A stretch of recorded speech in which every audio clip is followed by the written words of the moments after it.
قل هذه سبيلي أدعو إلى الله. Assalamualaikum warahmatullahi wabarakatuh. Alhamdulillah kita ketemu lagi di channel pemberantas kemaksiatan kaum muslimin. Dan seperti biasa, sebelum kita masuk ke pembahasan, kami ingatkan untuk kaum muslimin yang belum subscribe ke channel ini, silakan subscribe untuk mendapatkan notifikasi ketika ada video-video yang terbaru yang kita upload di channel ini.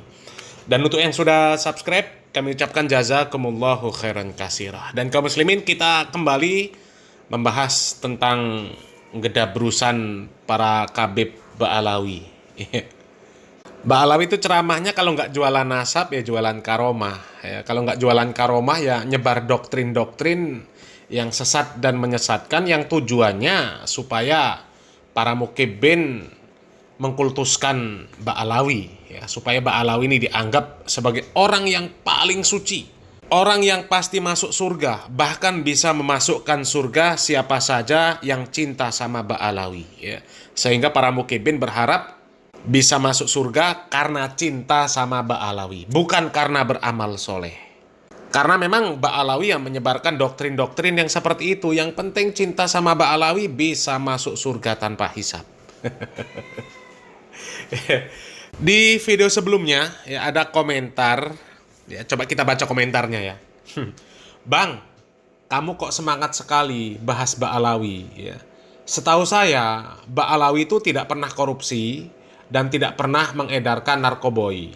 Coba kalau Cina ya, narkoboy dari Cina, tanah dirampok, pulau dirusak ya.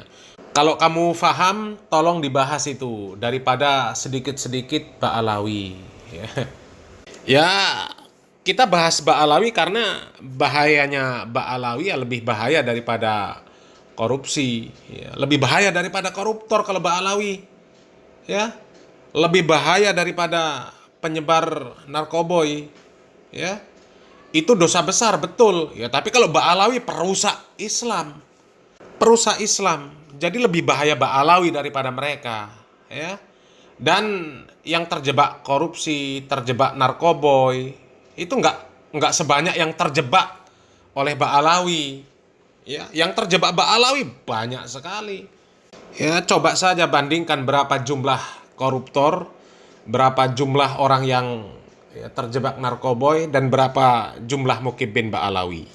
Pasti banyak mukibin Ba'alawinya ya.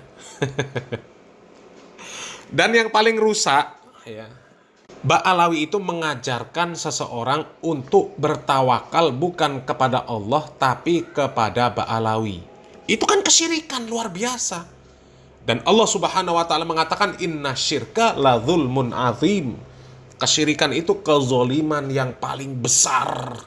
Ya, coba ini dongengan dari Nopel Al-Idrus ini. Ini dongengan dibungkus dengan karomah, dibungkus dengan manis. Ya, seolah-olah kalau sudah cinta sama Ba'alawi sudah ya urusan akhirat selesai semua. Ya.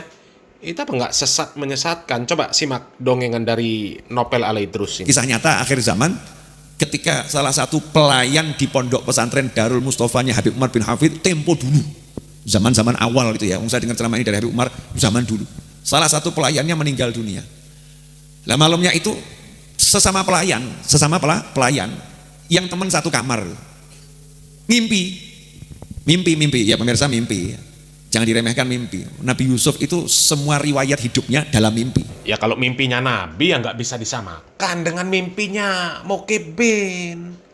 Nggak bisa. Mimpinya Nabi nggak bisa disamakan dengan mimpinya Ba'alawi. Nggak bisa. Kecuali mimpinya Ba'alawi itu disampaikan kepada Nabi dan kemudian Nabi membenarkan. Itu bisa menjadi syariat. Tapi kan sekarang sudah nggak ada Nabi. Terus siapa yang membenarkan mimpi itu? Ya, kalau Nabi membenarkan mimpi itu karena ada wahyu. Ya, memang syariat Islam ini sebagian ada yang asalnya dari mimpi awalnya. Seperti lafaz azan. Azan yang dikumandangkan oleh sahabat Bilal bin Rabah itu berasal dari mimpi. Mimpinya Abdullah bin Zaid. Ya, tapi dibenarkan oleh Nabi. Nabi membenarkan dengan wahyu, wala yang tiku anil hawa in huwa illa wahyu yuha. Nabi Muhammad SAW tidaklah berkata sesuatu dengan hawa nafsunya. Nabi Muhammad SAW tidak berbicara kecuali karena wahyu. Ya, lah sekarang yang membenarkan mimpinya Ba'alawi, apalagi Mukibbin, itu siapa? Ya, kalau mimpi kemudian langsung jadi dalil, wah repot ini. Ya, akan berapa banyak hadis yang baru dari Nabi Muhammad SAW.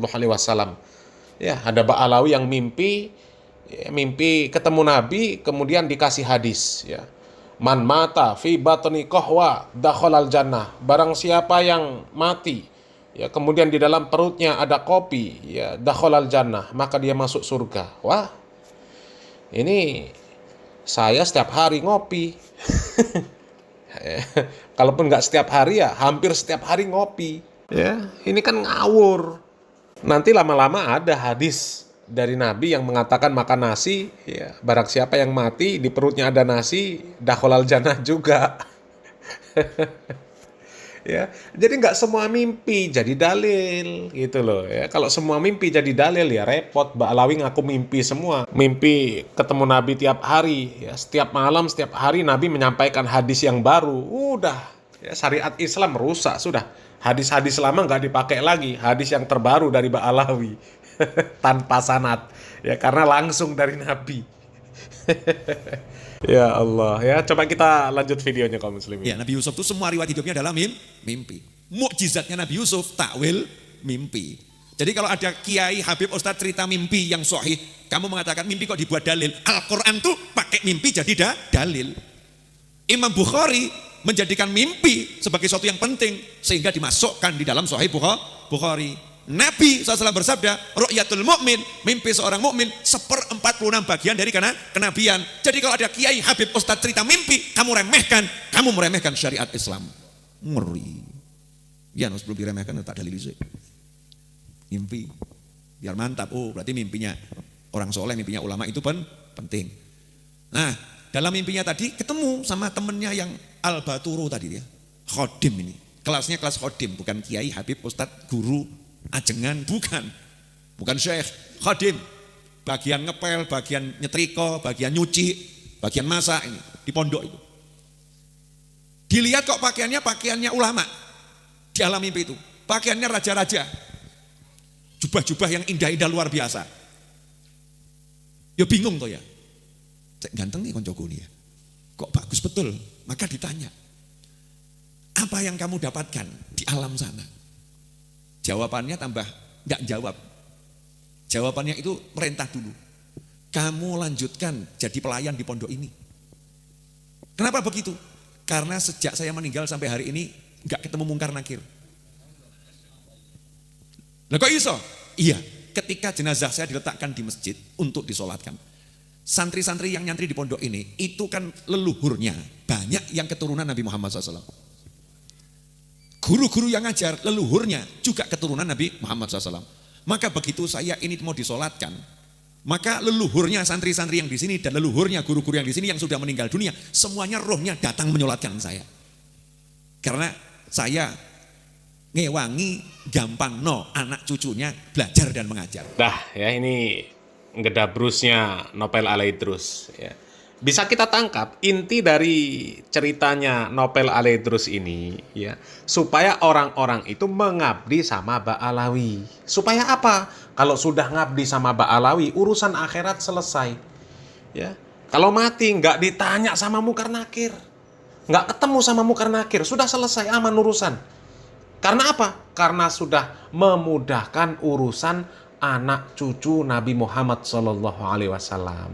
Jadi itu tujuannya, supaya para mukibbin ini berlomba-lomba ngabdi sama Ba'alawi, supaya berlomba-lomba memudahkan urusan Ba'alawi. Jangan sampai ada Ba'alawi yang kesusahan, jangan sampai ada Ba'alawi yang miskin, jangan sampai ada Ba'alawi yang minta-minta ya.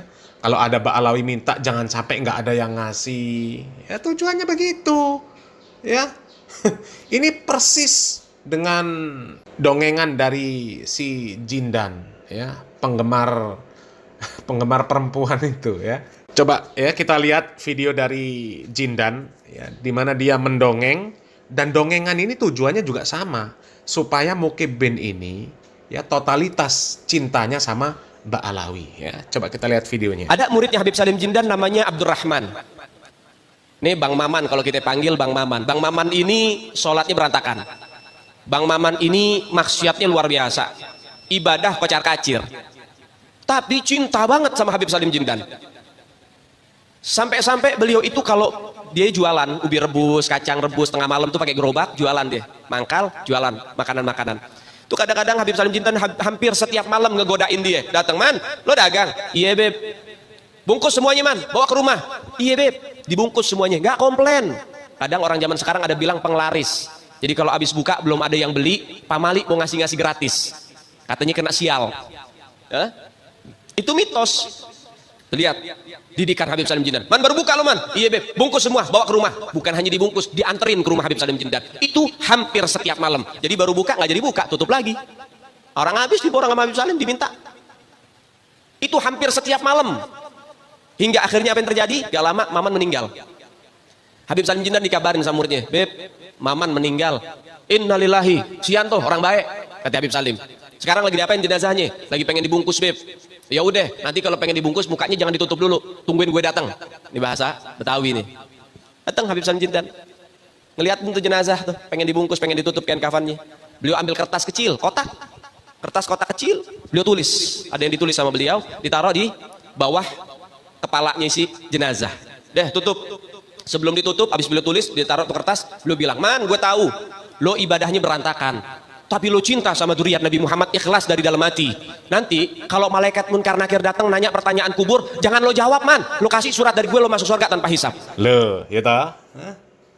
Jelas lah tujuan dari Mbak Alawi. Kalau cerita dongeng itu tujuannya supaya Mukibin itu mengkultuskan Mbak Alawi, supaya Mukibin itu manut sama Mbak Alawi, supaya Mukibin itu mengabdi sama Mbak Alawi, dan mereka dijanjikan surga.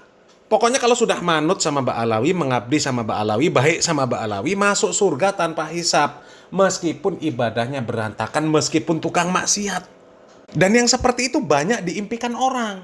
Ya, orang maunya hidup di dunia ini nggak mau beramal, ya santai-santai, seneng-seneng, ya nanti matinya masuk surga.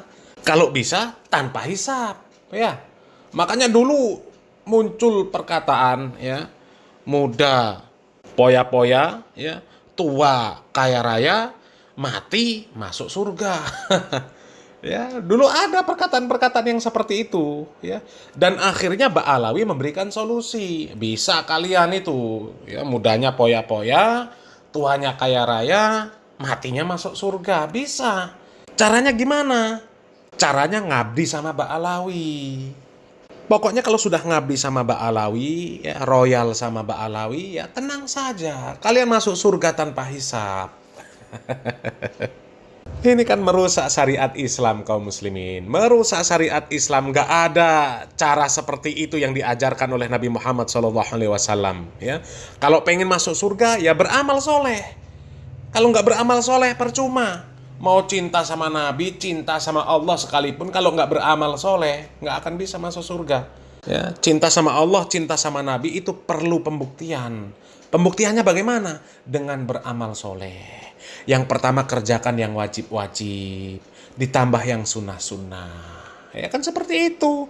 Ya, ini ibadah berantakan, maksiat, masuk surga tanpa hisab karena cinta sama Habib. Gedabrus. Ya. Jadi yang seperti ini memang harus kita bahas terus Mbak Alawi ini. Ya, kalau masalah korupsi, masalah narkoboy, itu bahayanya nggak sebesar bahayanya Mbak Alawi. Kalau Mbak Alawi ini bahaya betul kaum muslimin, ya. Mudah-mudahan bermanfaat. Salam waras, salam akal sehat, barakallahu fikum. Wassalamualaikum warahmatullahi wabarakatuh.